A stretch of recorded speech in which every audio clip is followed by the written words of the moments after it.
안녕하세요. 의사 출신 기자 동아일보 이진한 의학전문기자입니다. 우리 저번에 눈과 관련된 백내장, 녹내장, 인공 눈물까지 해봤는데요. 워낙 사람들이 많이 또 호응이 좋아서 이번에 특별히 준비했습니다. 바로 눈과 관련된 응급질환 1탄 시작하겠습니다. 짠! 안녕하세요. 안녕하십니까. 원장님 소개 좀 부탁드리겠습니다. 네, 김학과병원에서 성형외과를 담당하고 있는 장재우입니다. 자, 오늘은 김영환과 우리 원장님을 모시고 정말 중요한 거 하기로 했습니다. 바로 눈과 관련된 외상입니다. 여러분, 외상 우리 흔히 많이 경험하시지 않을까요? 집 가정에서 뭐 눈에 뭐 찔리거나 심지어 뭐 회로운 뭐 소독제 이런 것들 눈에 들어가거나 아이들 특히 그런 경우에 어떻게 여러분들 해결해야 될지 오늘 이 주제를 가지고 보여드리도록 하는 거 아닙니까? 맞습니다. 그렇죠? 우리 네. 해결사 역할을 하실 겁니다.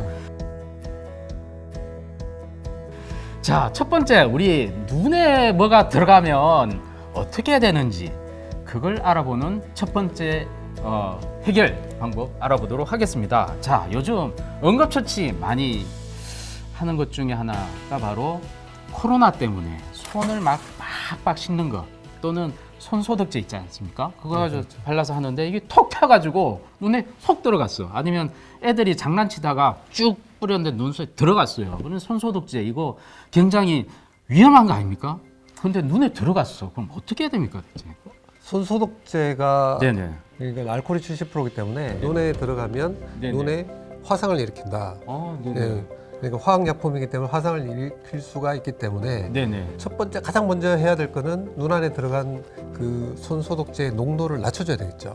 가장 흔하게 할 수 있는 이제 주변에 이제 뭐 언제든지 네네. 수돗물을 트셔가지고 이렇게 누워가지고 수돗물을 계속 눈 뜬 상태에서 씻든지 네네네. 계속 이렇게 해야 되겠죠. 네네네. 그렇게 하시든지 아니면 네네. 그게 어려우시면 네네. 뭐 세수대야라든지 아니면 세면대에 물을 받으셔가지고 처음에 이 수영 배울 때 왜 눈 뜨는 연습 하잖아요. 네네네. 그런 것처럼 눈을 뜨고 고개를 숙인 다음에 계속 흔들어서 이제 희석을 시켜주시는 게 첫 번째라고 보시면 될 것 같아요. 이제 소독제가 눈에 들어갈 때 얘기를 했는데요. 또 아이들 가진 부모들의 경우 또 눈에 들어가는 것 중에 하나가 또 본드가 있다면서요. 요즘 이 미용에 관심을 많이 갖다 보니까 속눈썹 연장술 있잖아요. 네네네. 그게 사실은 이게 뭐 본드나 풀 같은 걸 붙이는 거거든요. 네네네. 그것도 화학약품인데 그걸 이제 잘 하신 분은 괜찮은데 잘못하시면 또 눈에 들어가요. 이제 본드가 또 눈에 들어가면 네네네. 화학약품이다 보니까 네네. 이제 흰 눈동자도 빨갛게 되고 까만 눈동자에 또 상처가 만들어져요. 그래서 애들은 이제 어릴 때 뭐 호기심이 워낙 많다 보니까 화장품도 이렇게 발라보기도 하고 네네. 그다음에 뭐 있는 걸 이렇게 눈에 넣어보기도 하고 먹어보기도 하잖아요. 네네네. 그러니까 이제 먹는 것도 큰 문제지만 애들도 마찬가지로 눈에 뭘 자꾸 집어넣어서 바르고 하다 보면 뭐 화학약품 같은 게 들어갈 수도 있고 집에서 청소를 하기 위해서 준비해둔 뭐 락스 같은 거 그러다 보면 또 눈에 이제 역시 똑같은 일이 벌어지거든요. 그런 경우는 빨리 좀 깨끗한 물로 세척을 하고 네네. 빨리 병원을 방문하시는 게 좋겠죠. 이게 원인은 다양하지만 해결책은 결국은 빨리 수돗물 틀거나 그런 거네요. 그렇습니다. 네, 여튼 그런 눈에 뭐 들어가거나 할 때는 반드시 바로 세척을 해라. 이게 바로 정답이 해결이 되겠습니다. 그러니까 우리가 응급 이걸 갖다 어떻게 할지 우리 준비 뭐 하신 거 있죠? 네, 있습니다. 있는데 한번 괜찮으시겠어요? 준비해볼까요? 한번 해보죠 뭐.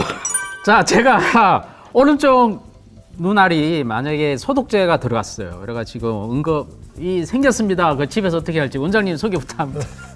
이쪽으로 생겼는데 고개를 이쪽으로 해서 이쪽으로 부으면 이쪽으로 흘러내리겠죠. 네네. 그래서 절대 안 될 것 같죠. 그러면 어떻게? 문제가 있는 쪽을 저쪽으로 해서 네네. 이렇게 기울이신 다음에 손상된 부위가 네. 아래로 가도록. 그렇게 해서 이렇게 네네.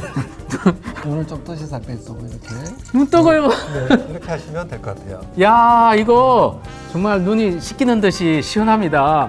여러분들 집에서 미리 한번 실습 꼭 해보십시오. 아우, 아까 물을 엄청 뿌리셔가지고. 자, 사람마다 그런데 씻는 그 기준이 다를 것 같은데요. 아까 원장님 물을 팍팍 뿌리셨잖아요. 어느 정도 양을 좀 하는 게 좋을까요? 네. 첫 번째 이제 아무래도 깨끗한 물을 사용하셔야 될 것 같고요. 네네네. 흐르는 물에 계속 이제 흐르도록 해서 대개는 뭐 5리터 정도 사용하라고 하는데요. 뭐 네네. 시간을 따지면 15분에서 네네. 20분 정도 흐르는 네네. 물에 씻어주시면 아마 네네. 충분할 거라고 생각이 됩니다. 요즘은 각 집에 이렇게 생리식염수를 또 이렇게 가지고 있는 분인데 그거 하면 또 효과적이나요? 어떻습니까?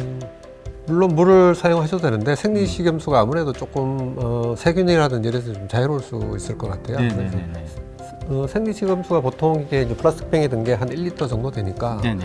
이제 많이 쓰면 한 5개를 써야 되는데 이제 네. 부족하다고 그러면 할 수 있는 최대한 빨리 하시고 네네. 뭐 병원을 방문하시는 게 가장 좋을 거라고 생각이 듭니다.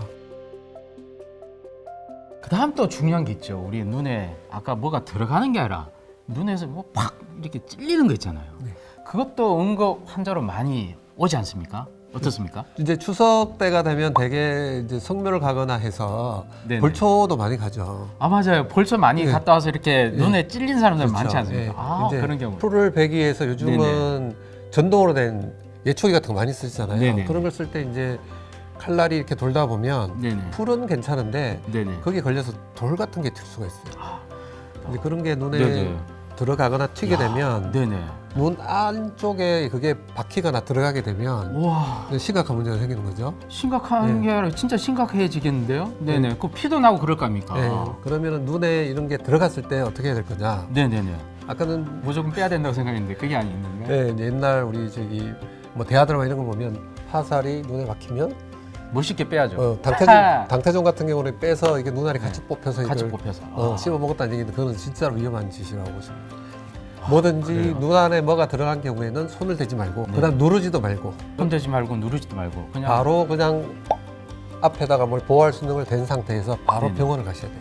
손이 안 가도록, 손이 안 가도록? 네, 그렇게 아. 해서 바로 병원을 가셔야 될 것 같아요. 이게 막 괜히 뭐 만진다고 뭐 아플까봐 또 뭐 소독제를 넣거나 뭐 그런 거 절대로 하면 안 돼요. 그럼요. 예, 그렇죠. 우리 평상시 이런 데 나오면 피가 나면 누르잖아요. 네네네. 지혈을. 근데 눈은 눌러버리면 네네네. 그 안에 워낙 작은 기관인데다가 누르면서 눈이 안쪽에 있는 모든 망막이라든지 신경이라든지 네네네. 아니면 눈 속에 있는 수정체라든지 이게 다 망가질 수가 있어요.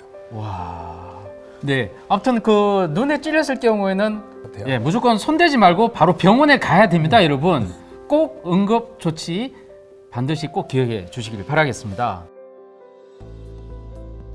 자, 그럼 세 번째 우리 또 중요한 것도 다뤄보도록 해보겠습니다. 바로 눈에 시뻘겋게 염증이 생긴 경우, 우리 흔히 말하는 다리끼 뭐 그런 거 있지 않습니까? 아니면 뭐 여러 다리끼와 비슷한 뭐 눈에 시뻘개지는 뭐 그런 증상, 각막이 그냥 붉어지는 그런 것들이 있는데 이런 경우에 일단 응급 조치가 우리 빠르게 필요할 것 같은데 어떻습니까? 첫 번째는 이제 네네. 제일 많이 병원에 이제 오시는 분들이 갑자기 눈이 빨개지면서 눈꺼풀이 붓는다고 오시는 거잖아요. 네네. 그런 경우가 이제 크게 뭐 원인을 이렇게 나눠볼 수가 있어요. 첫 네네. 번째는 뭐 진짜 아까 방금 얘기하신 대로 어디 뭐 다쳐서 오시는 분. 네네네. 두 번째는 염증이 생기는데 우리가 이제 염증이라고 하면 뭐 세균, 네네. 그다음 바이러스 이런 걸로 인해서 진짜로 염증이 생기는 부분이 맞아요. 있고 네네네. 이렇게 큰 두 개를 빼고 난 다음에 단순하게 또 다른 걸로 또 염증이 생기는 경우가 있거든요. 네네. 근데 이제 병원에 가장 흔하게 오시는 분들은 되게 이제 방금 얘기하신 대로 다래끼가 제일 많죠. 네네. 병원에 가기 전에 뭐 집에서 우선 뭐 빨리 할 수 있는 방법 없을까요? 첫 번째는 네네. 본인이 이제 평소에 알고 있는 질환이 중요할 것 같아요. 알러지가 있는 분이라면 네네네. 본인이 평소에도 눈에 알러지가 많은 분인데 어느 날 갑자기 부었다라고 하면 네네. 알러지가로 인해서 생길 가능성이 많기 때문에 네네. 그럴 때는 냉찜질, 냉찜질. 찬찜질을 해주시는 게 아. 부기도 빨리 가라앉고 네네네. 가려움 정도 가라앉을 것 같아요. 네네네. 두 번째, 우리가 흔히 알고 있는 다래끼. 아마 다래끼는 어느 분이든지 뭐 흔히 많이 보면, 알고 계시니까 네, 대개는 내가 다래끼다 눈치채죠. 그러면 그럴 때는 좀 따뜻한 찜질, 온찜질을 해주시는 게 도움이 될 것 같아요. 아 그렇습니까? 네. 완전히 다르네요. 예, 두 개 다르다고 보시면. 야, 그러면 염증이 생겼을 땐 대개는 그 냉찜질을 위주로 많이 하게 되지 않습니까? 근데, 그렇죠. 네네. 근데 그 다리끼 같은 경우는 온찜질을 오히려 해주는 게 도움이 된다. 뭐 그렇게 해주신 거죠? 왜 그런지 하면 네네. 다래끼가 생기는 부위는 눈 안쪽에 우리가 네네. 그 피지샘이 있어요. 네. 피지샘이 나오는 구멍이 아. 막히면서 염증이 생기는 건데 네네네. 피지샘이라고 하면 지방이잖아요. 그렇죠. 지방이 좀 빠져나오려면 아, 그 나오는 길이 좀 원활하게 좀 녹아서 빠지려면 따뜻한 찜질 해주는 게 도움이 되겠죠. 네. 그래서 온찜질이 필요하다. 그렇게 해주시면 되겠습니다. 근데 찜질하려면 뭐 어떻게 해야 됩니까? 제일 흔하게 쓸 수 있는 건 집에서 이제 뜨거운 물에다가 수건을 넣어서 수건을 넣어서요. 네. 그러니까 네네. 뜨거운 수건을 이제 가지고 네네. 눈에 이렇게 따뜻하게 대주시면 가장 좋고요. 네네. 두 번째 그 다음에 그보다 더 편리하게 쓸 수 있는 거는 찜질하는 기구들을 많이 팔아요 요즘.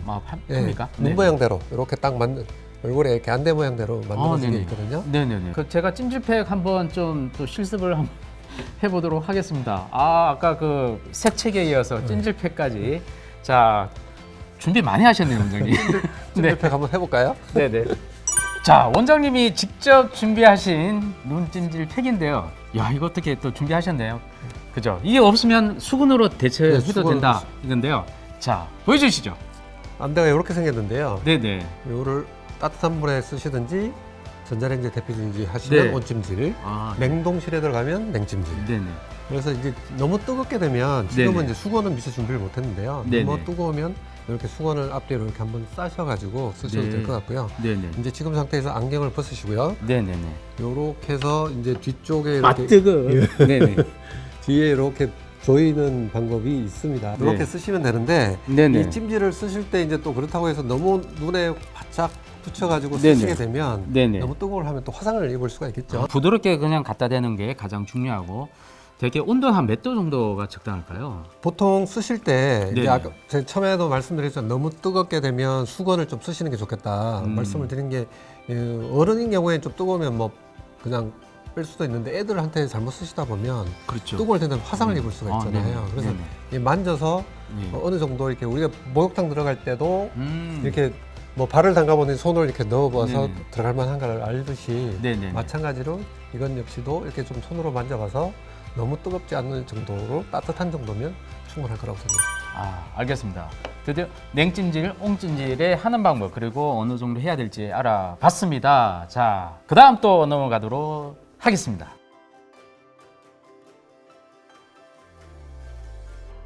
자, 이번에는 아이들이 되게 또 놀이터에서 놀거나 뭐 자전거 타다가 부딪혔을 때 바로 골절이 눈 주위에 되는 바로 안아골절에 대해서 알아보는데 그런 경우 좀 있죠. 애들은 네네. 부딪히면서 이제 골절이 생기는 경우가 많습니다. 네네. 그런 경우 어떻게 해야 됩니까? 눈에 보이지도 않을 텐데 사실은. 골절이 생겼을 때 어른하고 달리 애들 골절은 조금 달라요. 네네네. 어른은 이제 뼈가 쉽게 얘기하면은 좀 뻣뻣하죠. 뭐 나이가 들어서. 네네. 근데 애들은 뼈가 좀 물렁물렁하거든요. 네. 눈 주위가요. 눈 주위 뼈도 마찬가지입니다. 그래서 네네네. 외부에서 이렇게 충격을 부딪히거나 받게 되면 네네. 그 힘이 눈 주위 뼈에 전달이 되거든요. 네네. 전달이 되면서 뼈가 이렇게 변형이 생기면서 골절이 생길 수가 있어요. 네네. 근데 어른은 힘이 너무 세게 되면 골절이 많이 생기면서 네네. 벌어지는데 애들은 뼈가 물렁물렁하다 보니까 골절이 생겼다가 다시 탁 닫혀요. 네네. 옛날 서부 영화 보면 이 바 들어갈 때 문을 팍 밀면은 열렸다가 팍 닫히는 그런 문이 있었거든요. 네네네. 그런 문이 있듯이 애들 마찬가지로 벌어져 딱 닫히면서 네네네. 벌어지는 순간에 눈을 움직이는 근육하고 주변 조직이 끼게 돼요. 이래가지고 팍 이렇게 끼게 된다는군요. 네. 이렇게 이게 만약에 그 눈 주위 그렇죠. 근육이라면 네. 끼게 되는 거. 예. 그렇게 되면 이제 제일 문제가 뭐냐면 애들이 그런 경우가 발생을 하면 네네. 구토를 하거든요. 이게 구토가 생길 수 있는 생리적인 현상이 생기는군요. 네네. 눈 근육하고 심장의 박동이랑 연결이 돼요. 연결이 되기 때문에 네네.